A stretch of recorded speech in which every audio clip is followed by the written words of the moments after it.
Hello and welcome to episode number 10 of Driftless Knitting. My name is Jennifer and you can find me on Ravelry and Instagram as Driftless Knitter, and you can find the podcast group on Ravelry under Driftless Knitting if you search that in the groups tab on Ravelry. And I'm coming to you today from La Crescent, Minnesota, as always, and it is a dreary, gray, rainy day. The window's right there, I'm looking out the window, and it's foggy and just gross. It's gross. And I'm trying to get in the holiday spirit now. I did a lot of Christmas decorating last night. Put the Christmas tree up and some lights and some garlands and things like that, and it's really hard to kind of get in the festive mood when it is gray and rainy out. Although it is good knitting weather, sitting inside and just kind of cuddling up with a hot cup of coffee and some knitting. I've got my hot cup of coffee right here. But I hope all of you had a wonderful Thanksgiving if you celebrate Thanksgiving. We had a very busy weekend. It started Wednesday night when we drove down to Seaver's parents' farm, and we stayed there the night and had Thanksgiving with his more immediate family on Thanksgiving Day. We actually went to a restaurant. I've never been to a restaurant on Thanksgiving. We usually always, go to a family member's house, or we cook, a Thanksgiving dinner at home, and we went to this. It was a really nice restaurant in Reedsburg, Wisconsin, that's where Seaver's family lives. And they were only open until like 3 or 4 o'clock. So, or else I would have felt really bad for like the staff that had to be there. I still kind of felt sort of bad for them. But I think we tipped the waitress quite a bit. She was very friendly and nice. But we had like the traditional Thanksgiving meal, turkey and stuffing and potatoes and a roll. I mean, it was just like your traditional Thanksgiving meal, sort of. Yeah. And I wasn't used to that. I'm used to, running around and kind of getting stressed out. And yeah, it was kind of nice to go there, sit down, chat, and eat, and get up and go home. And then after that, we did not go home. We went to Fantastic Beasts and Where to Find Them, the new Harry Potter related movie. I guess it's not technically a Harry Potter movie. He's not even, a glimmer of thought in his mother's eye at this point. It's like in the 1920s or something. Yeah, so I don't even know if his mother... Yeah, anyway, I'm going to get into the technicalities of everything. And yeah, so if you have watched previous podcasts, you know that I am a Harry Potter junkie. I love all things Harry Potter. Absolutely everything. So this movie was on my list to see about a year ago when they started announcing it, maybe even before that. I'm not sure when they kind of announced they were going to be making this movie, but I have been wanting to see it for a very, very long time, and we decided to go to a movie after lunch, and that was kind of the unanimously agreed upon movie. We had Seaver's nieces were there, so we couldn't watch anything too, adult, but that Fantastic Beasts and Where to Find Them like I said, I've been wanting to see that for a very long time. So it was very good. I loved the cinematography. I loved the music. I loved the acting. You can definitely tell it's more of a setup movie because they are doing several films. It's like a trilogy, I believe. So it's a setup movie, but it was a good one. Yeah, I've heard a couple reviews that the plot wasn't developed enough. I can definitely see why people think that. But I think for what they were trying to do, I thought it was very well done. So, yay. And I love animals so much. So to be able to like see him taking care of and caring for and loving these misunderstood creatures in his world, it did kind of appeal to me. So yeah, so that was my Thanksgiving day. And then the Friday after Thanksgiving, the day after, we went down to my sister's, had lunch with my sister, my brother-in-law, my nephew, and my parents, my mom and my stepdad, and we just chatted and ate lots of good food. And then later that night, and then the next morning, we all, minus my stepdad, binge watched the Gilmore Girls, the new Gilmore Girls miniseries on Netflix, which I think everyone knows about. So, and it was very good. I actually just finished watching the 4th episode today. We didn't get to the 4th episode when I was there. Seaver and I had to leave. And my mom and my sister finished it, but I waited and watched it today. And oh my goodness. I just want to say, though, that I totally called it. The ending, I'm not going to spoil anything. I won't spoil anything, I promise. But the ending, if you have seen it, and if you're going to see it, there was a moment earlier in that episode where I thought, I'm like, could this happen? And I just sort of put it on the back burner. It was just sort of this theory. I'm like, things are, I don't know, not looking quite right. Like, what's going on here? And the last thing that Rory says in the series, I totally called it. So, you heard it from me. Yeah, so that was really, really fun to do, and it was good to kind of get back with those characters.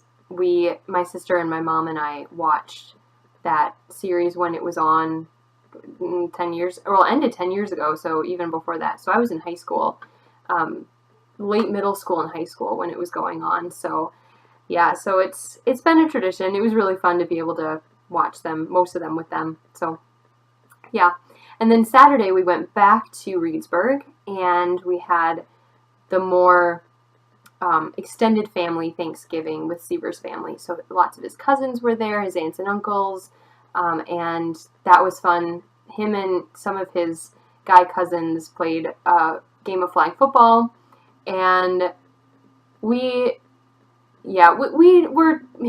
and a couple of his other cousins were tossing the ball around with them, but then we kind of decided to sit out and let them have their fun, and we kind of chatted and told they told stories about Seaver when he was younger, and yeah, it was kind of fun just to kind of bond with some of his other cousins, and yeah, it was a really good time.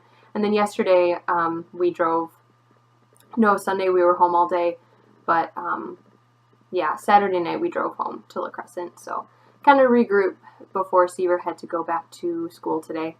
So he's there right now, and I'm just having a day at home to kind of get back on track, and then I start work again tomorrow. So yeah, it was a good kind of extended holiday weekend, but I have a feeling that I'm going to be busier than ever coming up here at the store. It's the holiday season now. We'll have people Christmas shopping and trying to get some last minute projects done for people for Christmas presents. So that's always interesting to help people with. But it's going to be really fun. And one of the things I'm looking forward to is we get to play Christmas music over the radio at the shop now. So, yay! Anyway, I love Christmas. If you haven't watched before, I've talked about it many times, but I love Christmas a lot. So let's get into some more knitting related things. First, I'll point out the shawl that I'm wearing here, because this is a shawl. I'm wearing it kind of backwards. This is it's wrapped around my head, so the points are over here. And I guess this would be the back of the shawl if you were to put it on just over your shoulders, but I have it in the front. And this is called The Whole Story, and it's a Knit Pearl Hunter pattern, and it was one of her knit-alongs a little while ago, a couple years ago, I think. We usually do the Knit Pearl Hunter knit-alongs at Yarnology. We host them, and people come in, buy the yarn, come in and, as a group and kind of knit on their project a little bit. This year we didn't do it. It was usually it's a shawl or a cowl. This year it was a pair of socks, and we just didn't feel it this year. So we opted to do the Stephen West knit-along instead. So anyway, this is made out of Riley by Haiku, and it is a linen, alpaca, and silk blend, I believe. And it is probably one of my favorite yarns to knit with.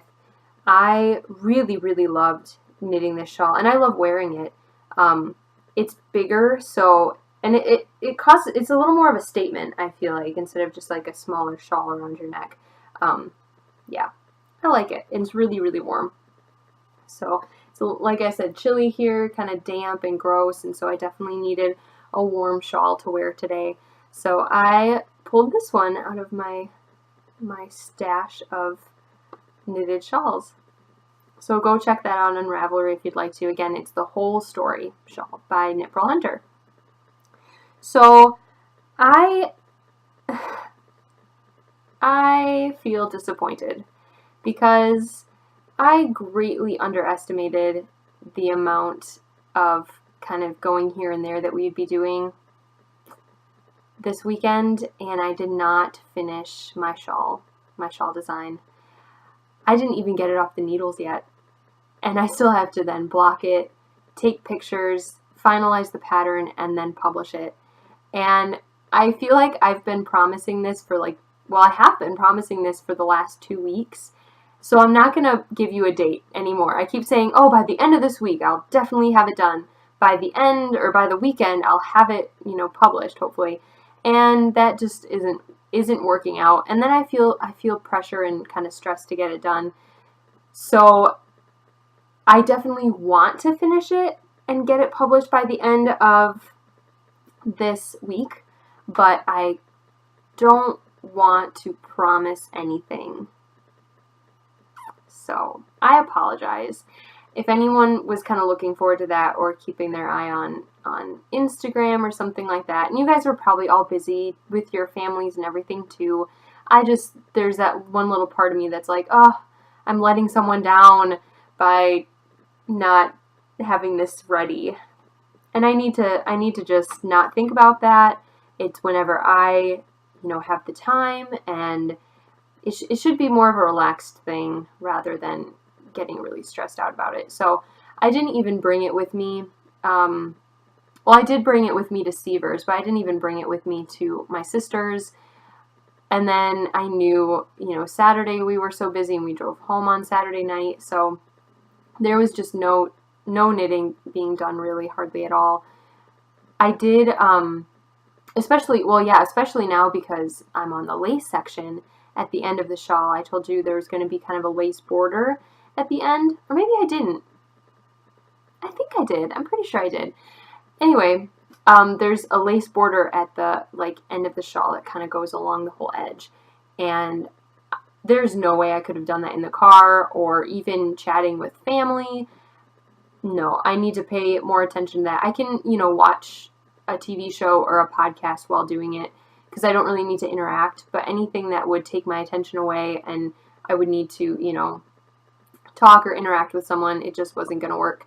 So I didn't even touch it the whole weekend until yesterday, and I got a couple rows done, but not enough to finish. So I'll work on that, and I'll get it done. It'll be done soon. Definitely soon. It's my next high priority. So yeah, watch this space. So the thing that I was working on over Thanksgiving, I'm going to call these my half finished objects. I know a lot of podcasters call them hoes, but the first time I heard a podcaster say I have a hoe, I was super confused. So half object, my hoes. These are my hoes. I worked on some little headbands, and I believe I mentioned these before. These are for my friend Elizabeth to give to a friend of hers, her daughter, little 4-year-old girl. And this is knit in Madeline Tosh Vintage, which is a superwash merino wool, and it's a worsted weight. I forget what colorway this is. This was in my stash I think I had used it for something and then ripped it out, and so it was in 2 separate cakes, reballed, so I'm not even sure what colorway this is, but I love it. It's kind of a purpley pink, and I apologize for the lighting. It is very dark outside, and then I have like 2 lights on in here, but I still don't think it's enough. So yeah, and this I just kind of made up the pattern. It's a 2x2 rib, and then stockinette in the round, and then a 2x2 rib again. And I chose a stitch count that was pretty popular for like children's hats. It just has to go around, you know, the crown of her head and over her ears, so I figured that would be good.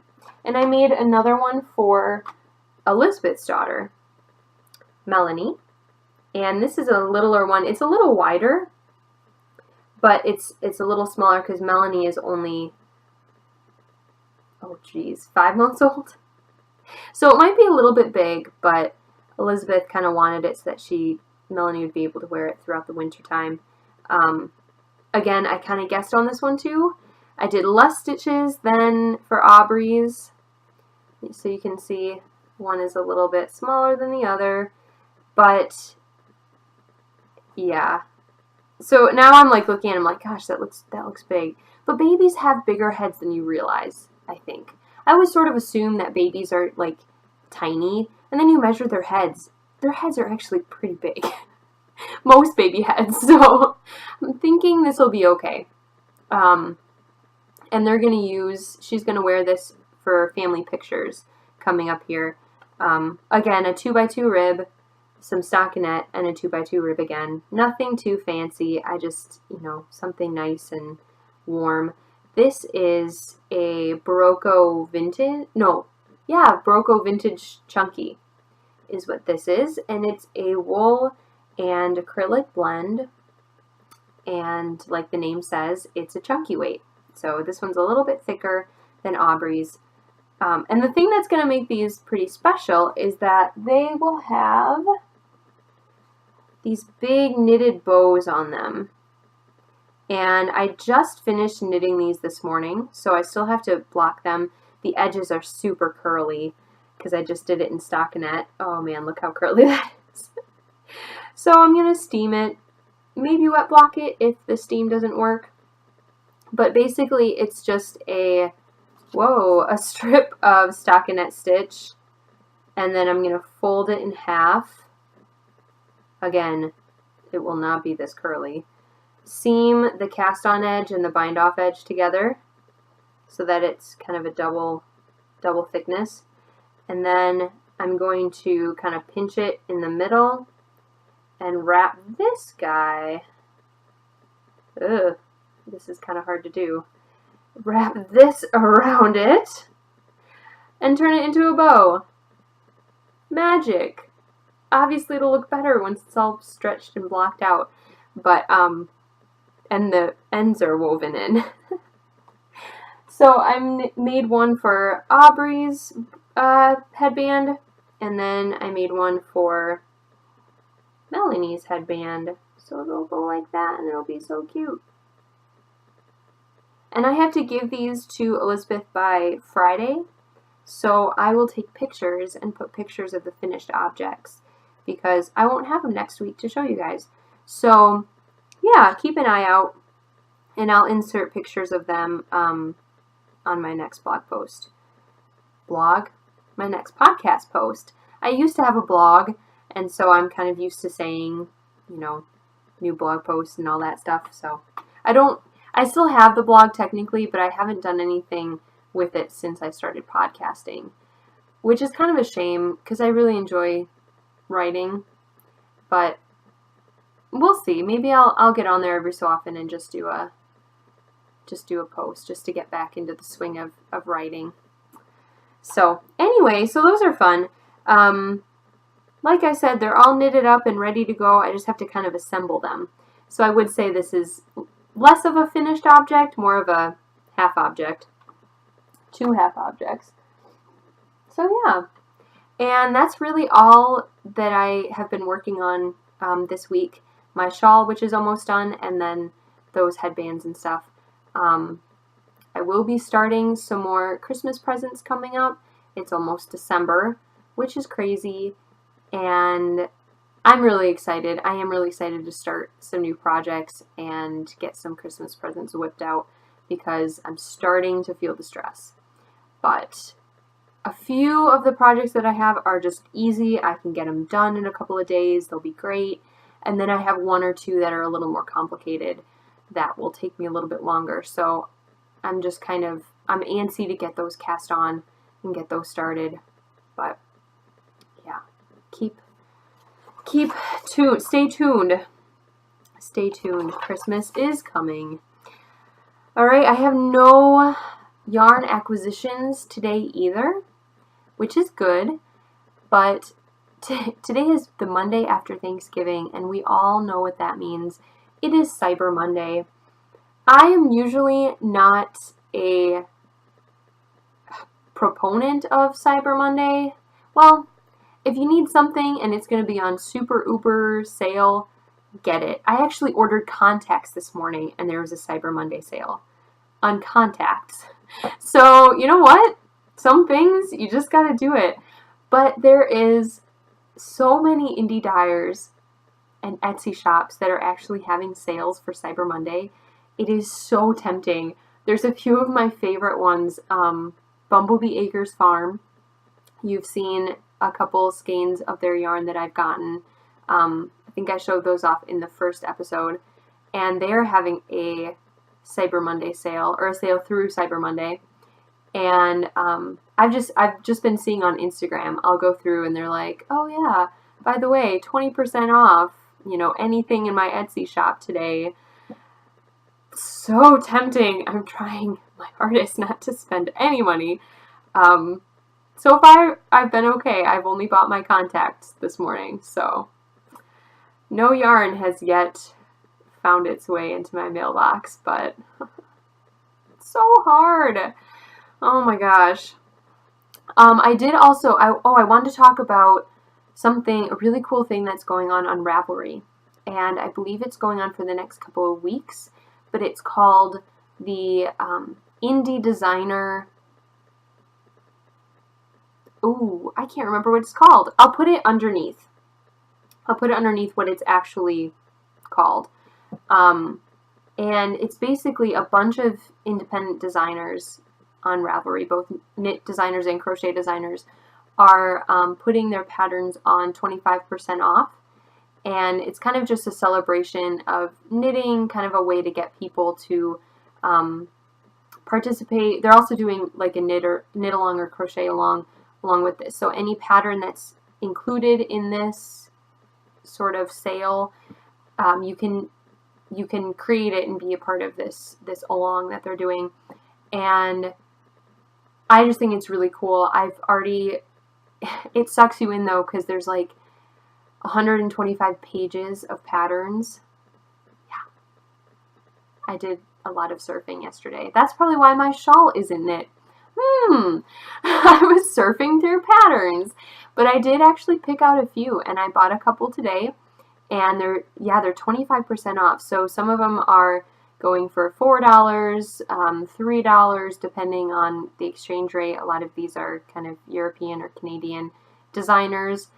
And I'm all for paying for a pattern. I think it's important that we give these designers, what they deserve. And of course, as an aspiring knitwear designer, I know that how much work and thought goes into these designs. So I will totally lay down $7 for a pattern. I think that is just fine. But it is nice to, if you've had a few on your wish list and you haven't really been able to justify them, you want to support the designer, but you feel like, I can't really buy another pattern right now. I have so many in my queue. This is kind of a good nudge to just be like, you know what? Let's just add them to that library, that Ravelry library, and support a few independent designers along the way. So go ahead and check that out. I will put the information down at the bottom of the screen about what it's called on Ravelry and kind of how to get there. I believe you just go to the groups tab and type in like Indie Designer Along 2016. I'm not sure if that's actually what it is. Like I said, I'll put it at the bottom. And then there will be a link to the bundle of patterns that are going to be included. So yeah, it's really, really fun. Again, like I said, make sure you have plenty of time because you'll be surfing through patterns for like the next 5 hours. But other than that, it's great. So go support indie designers. They work so hard to produce those beautiful knit and crochet wear that we all love. So yay. All right. Well, this is going to be a very, very short episode. Yeah, I really don't have much else to say. I just want to say thank you to everyone for your support, for participating in the group, and subscribing to my channel. If you haven't subscribed yet, make sure to press that little red button on my YouTube page, and you can get a notification or an email whenever I post a new video on here. So I'll leave you guys now for the week. I'll be back next week with more works in progress and finished objects. I'm not going to promise that my shawl pattern will be out. I hope. But I'm just going to leave it open-ended there. So thank you so much for coming, and I will see you guys all again very, very soon. Until then, happy knitting, happy crocheting, happy crafting in general, and yeah, have a good day. Bye.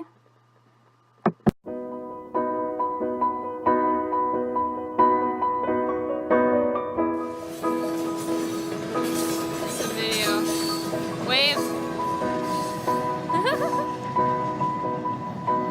What trail are we on? It's the Great River State Trail. Great River State Trail in La Crosse.